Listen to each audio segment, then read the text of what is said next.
Jérémie, chapitre 25. La parole fut adressée à Jérémie sur tout le peuple de Juda, la 4e année de Joachim, fils de Josias, roi de Juda, c'était la première année de Nebuchadnezzar, roi de Babylone. Parole que Jérémie prononça devant tout le peuple de Juda et devant tous les habitants de Jérusalem, en disant: Depuis la 13e année de Josias, fils d'Amon, roi de Juda, il y a 23 ans que la parole de l'Éternel m'a été adressée. Je vous ai parlé dès le matin, et vous n'avez pas écouté. L'Éternel vous a envoyé tous ses serviteurs, les prophètes, il les a envoyés dès le matin. Et vous n'avez pas écouté, vous n'avez pas prêté l'oreille pour écouter. Ils ont dit: Revenez chacun de votre mauvaise voie et de la méchanceté de vos actions, et vous resterez dans le pays que j'ai donné à vous et à vos pères, d'éternité en éternité. N'allez pas après d'autres dieux, pour les servir et pour vous prosterner devant eux. Ne m'irritez pas par l'ouvrage de vos mains, et je ne vous ferai aucun mal. Mais vous ne m'avez pas écouté, dit l'Éternel, afin de m'irriter par l'ouvrage de vos mains, pour votre malheur. C'est pourquoi ainsi parle l'Éternel des armées: parce que vous n'avez point écouté mes paroles, j'enverrai chercher tous les peuples du septentrion, dit l'Éternel, et j'enverrai auprès de Nebuchadnezzar, roi de Babylone, mon serviteur. Je le ferai venir contre ce pays et contre ses habitants, et contre toutes ces nations alentour, afin de les dévouer par interdit, et d'en faire un objet de désolation et de moquerie, des ruines éternelles. Je ferai cesser parmi eux les cris de réjouissance et les cris d'allégresse, les chants du fiancé et les chants de la fiancée, le bruit de la meule et la lumière de la lampe. Tout ce pays deviendra une ruine, un désert, et ces nations seront asservies au roi de Babylone pendant 70 ans. Mais lorsque ces 70 ans seront accomplis, je châtierai le roi de Babylone et cette nation, dit l'Éternel, à cause de leurs iniquités. Je punirai le pays des Chaldéens, et j'en ferai des ruines éternelles.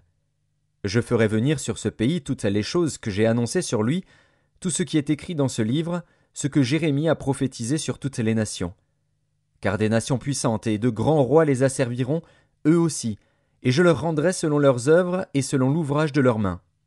Car ainsi m'a parlé l'Éternel, le Dieu d'Israël: Prends de ma main cette coupe remplie du vin de ma colère, et fais-la boire à toutes les nations vers lesquelles je t'enverrai.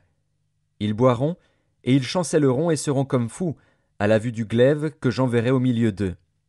Et je pris la coupe de la main de l'Éternel, et je la fis boire à toutes les nations vers lesquelles l'Éternel m'envoyait, à Jérusalem et aux villes de Juda, à ses rois et à ses chefs, pour en faire une ruine, un objet de désolation, de moquerie et de malédiction, comme cela se voit aujourd'hui. À Pharaon, roi d'Égypte, à ses serviteurs, à ses chefs, et à tout son peuple, à toute l'Arabie, à tous les rois du pays d'Utz, à tous les rois du pays des Philistins, à Ascalon, à Gaza, à Écron, et à ce qui reste d'Asdod, à Édom, à Moab, et aux enfants d'Ammon, à tous les rois de Tyr, à tous les rois de Sidon, et aux rois des îles qui sont au-delà de la mer, à Dédan, à Théma, à Buz, et à tous ceux qui se rasent les coins de la barbe, à tous les rois d'Arabie, et à tous les rois des Arabes qui habitent dans le désert, à tous les rois de Zimri, à tous les rois d'Élam, et à tous les rois de Médie, à tous les rois du septentrion, proches ou éloignés, aux uns et aux autres, et à tous les royaumes du monde qui sont sur la face de la terre. Et le roi de Sheshak boira après eux. Tu leur diras: Ainsi parle l'Éternel des armées, le Dieu d'Israël. Buvez, enivrez-vous, et vomissez, et tombez sans vous relever, à la vue du glaive que j'enverrai au milieu de vous.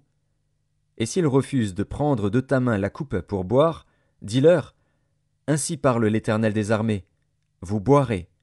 Car voici, dans la ville sur laquelle mon nom est invoqué, je commence à faire du mal. Et vous, vous resteriez impunis? Vous ne resterez pas impunis, car j'appellerai le glaive sur tous les habitants de la terre, dit l'Éternel des armées. Et toi, tu leur prophétiseras toutes ces choses, et tu leur diras: L'Éternel rugira d'en haut. De sa demeure sainte, il fera retentir sa voix. Il rugira contre le lieu de sa résidence. Il poussera des cris, comme ceux qui foulent au pressoir, contre tous les habitants de la terre. Le bruit parvient jusqu'à l'extrémité de la terre. Car l'Éternel est en dispute avec les nations. Il entre en jugement contre toute chair. Il livre les méchants au glaive, dit l'Éternel. Ainsi parle l'Éternel des armées. Voici, la calamité va de nation en nation, et une grande tempête s'élève des extrémités de la terre. Ceux que tuera l'Éternel en ce jour seront étendus d'un bout à l'autre de la terre. Ils ne seront ni pleurés, ni recueillis, ni enterrés, ils seront comme du fumier sur la terre. Gémissez, pasteurs, et criez. Roulez-vous dans la cendre, conducteurs de troupeaux, car les jours sont venus où vous allez être égorgés. Je vous briserai, et vous tomberez comme un vase de prix. Plus de refuge pour les pasteurs, plus de salut pour les conducteurs de troupeaux. On entend les cris des pasteurs, les gémissements des conducteurs de troupeaux, car l'Éternel ravage leur pâturage. Les habitations paisibles sont détruites par la colère ardente de l'Éternel. Il a abandonné sa demeure comme un lionceau sa tanière, car leur pays est réduit en désert par la fureur du destructeur et par son ardente colère.